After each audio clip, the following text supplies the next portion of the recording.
Riley Everyday is back with a brand new series counting down the top 10 most intriguing teams ahead of the 25-26 season. And I'm looking specifically at programs with heavy roster turnover that could lead to a variety of different outcomes. I've got some very special guests helping me break it all down. Can't wait for y'all to hear them. Welcome back to Riley Everyday as I count down my top 10 most intriguing teams for the upcoming season. Today, we are talking the Washington Huskies. After a disastrous first season under Danny Sprinkle, they reloaded with a high profile and high salary roster. Just being honest, we kind of know that's what they're known for in Washington now. But I thought, who else better to bring on the show than Washington alumni and my heat check colleague, Eli Boettger. Eli, how are you doing? I'm doing really well, Riley. It's nice to be on one of these lists when we're talking about Washington basketball for a top 10 intriguing team or any sort of top 10 list. Feels like it's been a little while since we've had some positive pub like that. You know, now that you mentioned it, that was I kind of did you dirty by saying they had a disastrous first season under Sprinkle. That was not the way to generate excitement because I really do love this roster. I see the vision. It's a little blurry.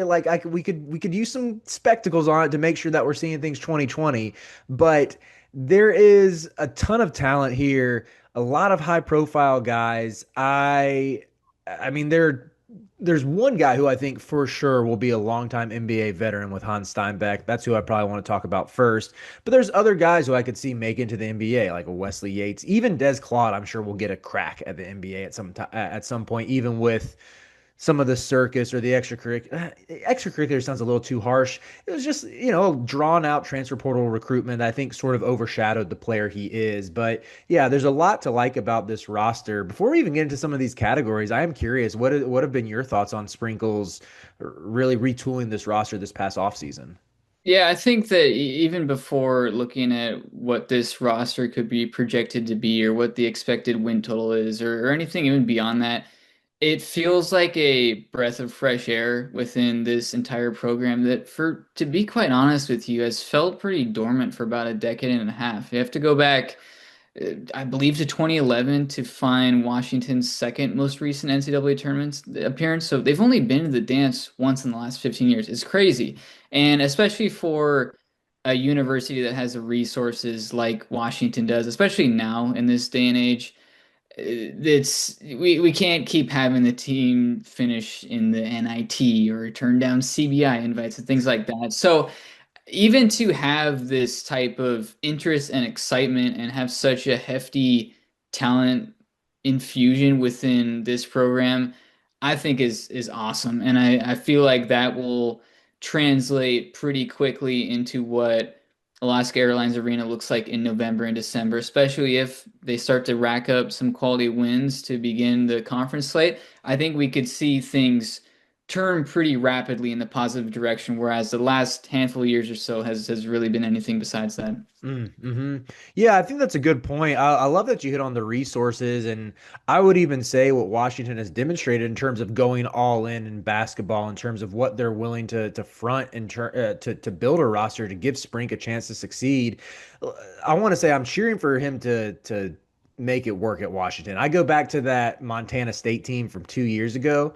That team that had Raekwon Battle. I love that team. They were so good. I watched them play. Who did they play? They played Kansas State in Greensboro, and their fans were insane. Like they had this rabid fan base that made the trek across the country to North Carolina to cheer them on. And so, like we've seen Sprinkle take programs to high heights pretty much every step of the way. I want it to work out for him, but let's say worst case scenario, even if it doesn't, what they're showing they're willing to do to build a roster, that bodes well for whoever the next coach in the Pacific Northwest would be.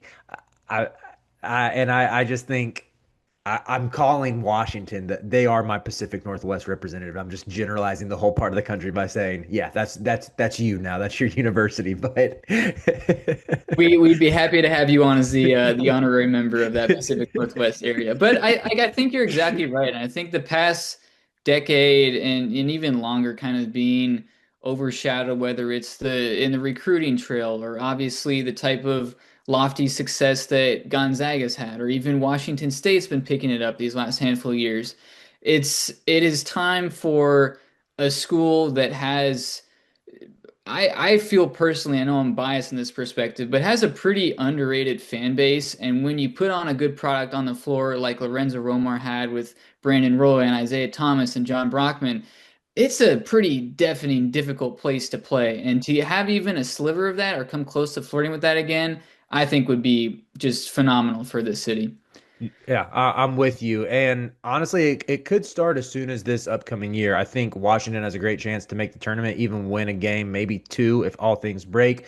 Let's get into some of a deeper look at these newcomers. Remember, the premise of this series of the most intriguing teams, I'm looking at squads who have heavy roster turnover, who are outside of the consensus top 10 or top 15, that have a high variety of outcomes. It could end up on the lower end, but very well could end up on the higher end. And I think when you look at the pieces, as we've been hinting at, there is a world where it all coalesce and Washington is a top half Big Ten team, even higher. I think the potential is like top five in this league. So let's start with the first category, and that is the most impactful newcomer. Who do you see that being, Eli? I think the safe bet is Wesley Yates, and the reason for that is because from my vantage point, I feel like he has a pretty high ceiling, and I think the fact that he is now returning to UW, having never truly suited up for a game with Washington, he has this chip on his shoulder, and he's even mentioned that in during the summer that. I believe he had a quote that said, "It's nice to get back to the place where I knew I could put up buckets and really kind of make an impact on this program." And I feel like he has some really high upside and can do a lot of what was sorely missed from last year's roster, which they need a bucket getter and they need someone who can hit from the perimeter, who can really score at all three levels and make an impact offensively. But I think even defensively, he has some chops, and it might be a bit of an underrated aspect to his game. So I think he not only translates well into what this roster looks like, but I think that his overall skill set and now having a full year under his belt playing at the Big Ten level, I think bodes pretty well for his fit into this rotation and the types of numbers that he'll put up this year. Yeah, I won't push back at all on Yates being your most impactful, even though I have a different answer. But even just looking at his numbers from an efficiency standpoint, I mean, he shot 44% from three on the year, but even a deeper dive into those numbers, 48% in league play. Then I love this, even against Kim Pom Tier A competition, 42%. That was a super impressive season that he had on a team that really didn't have much going for it in USC. Like there was a lot of that roster was kind of an island of misfit toys, so to speak, when you look at guys like Chibuzo Agbo, Terrence Williams, just weird pieces like random Ivy League guys who did not belong in the Big Ten. Just it felt like what Musk started doing when he first was making a name for himself as like the transfer guy, where it's just like you sprinkle a little bit of you know cast away from a mid-major, a cast away from a high major conference and see what happens. And it was, they finished below 500, but his talent was on clear display as that shot creator type, can cook you in the mid-range as well, and got to the free throw line and probably a little bit more than the casual fan would envision just looking at those 3-point numbers. However, I have a different answer. Mine is Hans Steinbach. I fell in love with this kid watching the FIBA U19 World Cup. I mean, he averaged 17 and 14 in that showcase, but he is just so skilled. You can run the offense through him almost like Great Osabor, but he's actually a lottery level talent. So that should go much more smoothly. He can put the ball on the deck. He's a really, really savvy passer. So you have all that skill, you have all that offensive upside, and he also is a tireless rebounder. He's an absolute dog who's all over the court, can carve out space with his body, boxes everyone out, has fantastic anticipation. I love everything about this kid. And even looking at his numbers, this past season, he played in the top domestic league in Germany, averaged 9 and 7 on the year. But even looking in the playoffs there, they lost to Ratio Farm Ulm, which was the team that had Noah Essengay and Ben Seraph, two first round picks. They lost 3-2 in the semis in the top domestic league in Germany. I'll read you his stat lines from those 5 games, Eli. You ready? Mm. Put up 16 and 9, 16 and 7, 13 and 10, 17 and 10, and 18 and 7 against Noah Essengay, lottery pick, Ben Seraph, late round pick. Like if we're seeing those dudes go first round of the draft, like how is Hans Steinbach right now not solidly in the lottery? I could not rave about this kid enough. I'm so in on him. Yeah, I mean, I feel like he's just beginning to scratch the surface of what he may become, and I think that especially the FIBA competition this in just recent weeks and the type of performances that he was putting up. He had just an absolutely nasty poster dunk that he had as well.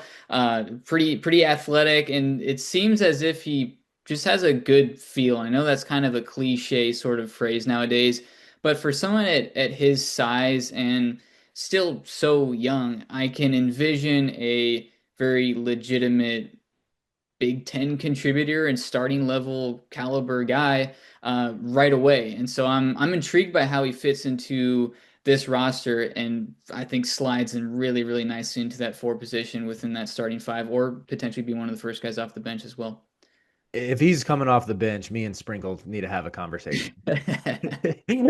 Last season, Washington ranked 252nd in the country in offensive rebounding rate. If this kid is not on the court for at least 25 minutes a game, things need to be said. I think he's ready to go from the jump. I can't wait to see what he does. Moving on, who do you think is the newcomer who is the biggest swing factor? That's an interesting one. I for my money, I would say it's Kamari Peterson, and I Mhm. think the reason why I'm selecting him is because he put up phenomenal numbers with ETSU, and I think the biggest question mark that I have, which is probably expected, but just how well does his game as a 6'1" guard translate to the Big Ten level, where there are definitely an upgrade in physicality and height and quickness, really you name it. And I feel like he can make such a big difference for this team because of what the backcourt looked like last year, which was just an absolute disaster, particularly from the perimeter, where the three primary guards on this on last year's team, I believe, shot a combined like 18% from 3-point range. It was abysmal, and so it destroyed everything within how a functional team should be spaced offensively. So with Kamari Peterson, and Sprinkle just mentioned this recently, that he can be kind of your de facto late clock bucket getter type of presence, which they absolutely did not have last season, and would just make a world of a difference for this year's team because he can connect from deep. He's just fantastic from straightaway 3-point shot attempts. And even on the opposite side of the ball, I'm really intrigued by his defensive playmaking. He had two steals a game last year. He's got great quickness and just has that kind of tenacity and the sort of kind of physical presence that you want out of someone who is quite a bit smaller in stature. So I'm really intrigued by Kamari Peterson. I think it's a very safe assumption he's not going to put up the same numbers that he did last year at ETSU and shouldn't even be expected to do so. But I think he fits in really nicely and as that lead guard spot who can get some pretty timely important buckets for this team. Yeah, I love all the shouts on Kamari Peterson. I'm very interested to see how he translates moving up a level. There's not a ton to work with in terms of looking at successful SoCon transfers. However, I see the vision that Sprinkle had here just with him being like this jitterbug on ball. I mean, he was the league's player of the year. I think that does mean something. And here's a stat for you, Eli. You mentioned your starting backcourt last year, or not the starting backcourt, the guys who were manning the point guard position shot 18% from three. I crunched the numbers here. Combined, Zoom Diallo and Tyree Iheanacho, they made 10 threes all of last season. It feels like five more than what the reality was. It was bad. It was bad, Riley. So But to to have compare someone who, that, yeah, okay, so when you combine Wesley Yates and Kamari Peterson's numbers, they made 14 times as many as Tyree Iheanacho and Zoom it's music Diallo to last my year. ears. At about twice the clip too. Yes. Peterson hits 87 last year at a 42% clip, super efficient. So very curious what to see with him and how that shakes out. For me, I said for the newcomer, that's the biggest swing factor is Des Claude.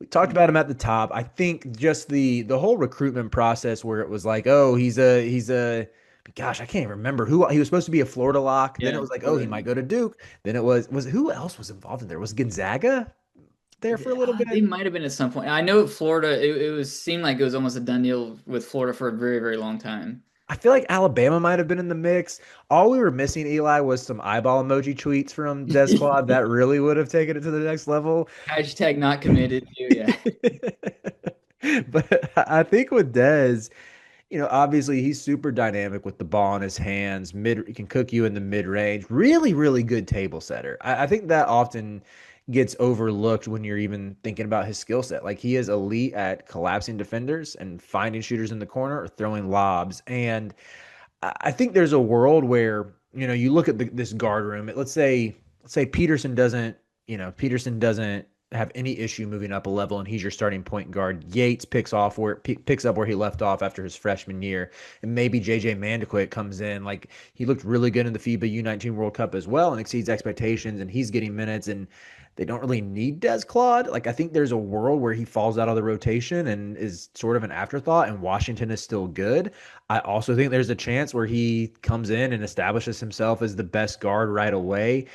To be honest, I'm not sure which version I think of Washington is better. I lean like Washington with Des Claude as the point wing with two 40% shooters next to him and Wesley Yates and Kamari Peterson, Hans Steinbach, who can knock him down as well in the front court and eases some of that playmaking duty, as does Peterson. Like that to me could be a really, really fun combination. And like this might sound crazy, but you can squint and see a world where Washington is top 15 in the country if it's like locked in Des Claude with flanked with two shooters and one of the best young big men in the country.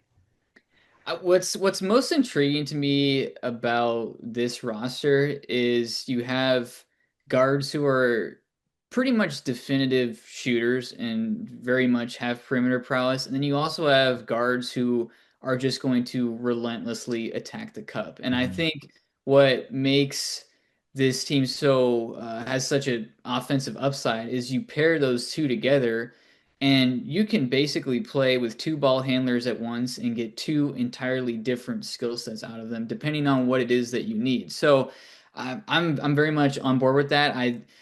I would have to imagine that Claude is going to figure his way into this rotation at a pretty substantial level, regardless, just because of his skill set and knowing that he can do some pretty creative things as far as attacking the basket and whether he's not, if he isn't finishing at the cup, at least getting to the free throw line. So I'm intrigued whether he could basically be kind of a three or a kind of a point forward, as you mentioned, but just the different types of skill sets you have in the backcourt, I think, is pretty fascinating to see how Mhm. that plays out. For sure. Uh, I'll get into this with my biggest strength and my biggest concern that like I'll just go ahead and say it. My biggest strength is ball handling. My biggest concern is ball handling because I can't help but wonder if it's like, okay, Wesley Yates, he likes to create off the dribble. He likes to shoot those pull up jumpers. Kamari Peterson was really used to having the ball in his hands last year, and Des Claude. I mean, I think just about 80% of his made field goals last year at USC were unassisted. Like he's doing a lot like off the dribble and everything. And that to me where that's the concerning part where there's one ball to go around. Oh, and by the way, you have a lottery pick who needs his touches with Steinbach. At the same time, I think I would rather be flush with ball handlers and shot creators than be short on them. So that's where the strength comes into play. And even as you're saying, I think there's a world where maybe Yates and Peterson are more comfortable off ball than we realize. Maybe Sprinkle can sort of massage that and work it out. And then you have Mandaquit coming off the bench as an awesome six man, change of pace guard. And that again, like, man, you're telling me that you can put those three guards on the court at one time who can all handle and can dribble, pass, and shoot. And then when one of them needs a breather, you have Mandaquit, who's just played a ton of high level ball this summer and there's a minimal drop off. Like it's a double-edged sword, but that the strength side of things is really enticing. But what would you say for biggest strength? Yeah, I really like how this team is set up to attack the post, and I think that that's been a staple of Danny Sprinkle's teams, especially his best ones, is teams that can really just score inside, and even if they aren't scoring, like I said, getting to the free throw line and getting easy points that way. It just felt like last year's team, again, to go back to this, was it was just a struggle for the team to just get what should seemingly be easy buckets at times, and I think whether you're getting that from a lob to Frank Kepnong, whether you're getting some slashing from guys like Ognisevic or from Steinbach, or you could even get that from probably three or four of the true combo guards on this team. I think they're just so much more equipped to put more pressure on defenses, get opposing bigs into foul trouble, and just have a lot more of an inside outside attack. So I would say that the biggest strength for this year's team is they're going to be more physical around the basket than they were in prior years. Mm-hmm. And how about biggest concern? I still have questions about how strong this team is going to be defensively. I think not only a transition from the Pac-12 into the Big Ten. We saw what last year's team was defensively. I believe they were only better than Iowa, which Fran McCaffrey. But they really have to lock in on the defensive side of the basketball because I think that offensively, even the floor is pretty high for this team as we start to rattle off these names and what their skill sets are and what their prior stats have been. But defensively, especially inside and on the wings, I think is what's going to make a pretty big difference. Frank Kepnang, who has played, I believe, 80 games in the last like 4 years or something like that, health has been a major concern for him. If he is out for any sustained period of time, which of course, fingers crossed that that doesn't happen, but it just has been a trend throughout his career. If he were to miss any time, I feel like what is maybe once seen as a deeper front court all of a sudden becomes inexperienced, undersized. You're probably leaning pretty heavily into some guys like Lathan Somerville to have Mhm. pretty substantial minutes. JUCO transfer Matty Traore, like some of these types of guys who don't really have bona fide Big Ten experience. So I would say that defensive interior's got to prove its strengths, especially for guys outside of Frank Kepnang, and especially the fours or the stretch wings who are going to face off against some pretty darn good competition in the conference. Yeah, I think that's really well said. I hadn't really thought about it that way. In my mind is like, I mean, even think about this. If Somerville, I think I would guess he'll get the first shot, the to start at the five. But if that doesn't work out and you slide Steinbach down there, then you're still leaning on Jacob Ognisevich, who's moving up a level as well. So definitely some question marks there. So we'll close this down by giving our predictions of whether this team is more likely to hit its floor or its ceiling. So where are you at on that, Eli? That's tough. Like you said, it feels like this team has just such a variety of different outcomes that it can have. For right now, I feel like this team is probably a bit closer to its floor than its ceiling, and I think the reason for that, despite all of the talent and fusion on the roster, is it's still a team that turns over all but two scholarship spots. One of those two, like we mentioned with Kepnong, is a guy who's really struggled to stay on the floor. The other one, Zoom Diallo, who as much talent as he has, I still think he has kind of a ways to go, especially offensively, shooting beyond 10, 15 feet. And you're counting on some dudes who just haven't played Big Ten basketball before, which again, I know I'm hammering this point, but I think it's legitimate, and this conference is really difficult. But it comes down to a lot of guys who are transferring up. We need to see what Kamari Peterson can do at this level, and whether size is going to be an impact. Whether Jacob Ognisevich is going to translate what he did in the A-Sun and probably isn't going to get a lot of those easy buckets that he was at Lipscomb as he is at UW. So I would absolutely love to see what the ceiling looks like for this team because I think, as you mentioned, it's probably one that could enter the NCAA tournament as a single digit seed and could maybe win a game or two. The ceiling, though, excuse me, the floor, there are some legitimate concerns. So I think for Danny Sprinkle, he's got to earn his chops this year. He certainly has the roster to do it, but he's got to make the rotations and the lineups all work into one cognitive piece. Yeah, yeah. I mean, totally valid points. However, I'll be your foil and say they hit their ceiling. I'm Love gonna it. lean, I'm gonna lean on that. I think it's just, oh man, they're like every team has holes. We're seeing that more and more as like I mean, we're entering what year 4, year 5 of the portal era where teams are just turning over like crazy every year. And I just think there's something to be said when you look at like a team like Washington that added talent wise two of the best guard slash perimeter players in the portal, and they bring in a consensus top 3 international player. I just think like Sprinkle has enough of a track record. I love that you mentioned him attacking the post because like I honestly just looking at some of the numbers, I didn't realize this, but even at Utah State, those years at Montana State as well, his team's got to the free throw line a ton. Like there were 3 seasons at Montana State where they were in the top 50 nationally in offensive free throw rate. 2 of those years were in the top five. Like I see this roster as one that's conducive to that, with some guards who can put some pressure on the rim, along with bigs who will draw contact as well. I think you're going to see that offensive efficiency bump way, way up to where they're not going to be, they definitely won't be bottom of the Big Ten again, but hopefully they could even be like top. I mean, I think there's a world they could be like top 7, 6, 5, somewhere in that range. And yeah, I definitely see the defensive concerns you're getting at, but just when I look at the talent here, I think I'll bank on this team to end up somewhere in like the 5 to 6 seed. That actually does feel a little ambitious. Well, I'll say like I seven love or I'll it. say Don't stop now. I'll say 7 or 8 seed range. They're wearing their home whites on the first day of the tournament. Love it. Yeah, I think that just that in itself, the fact that we're having these discussions, and I think that speaking personally from the UW perspective is just so refreshing. And I think that your points are very well taken, and that there is a world where this roster comes together and has several different rotations that they can lean on to form a unit that is pretty darn dangerous. And I think so long as the defense shows up at the level it needs to be, and this could be a pretty darn good team. Yeah. Well, yeah, I agree. Going to be for sure one of those teams that I feel like I'm going to be locked in from the jump. I mean, they're on my top 10 most intriguing teams for a reason, but I'm just so interested to see how these players look like on the court together and how some of these high upside pieces fit.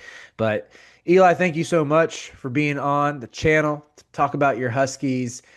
Can't wait for the season to start, man. Thanks for being on. Absolutely. Thanks as always, Riley.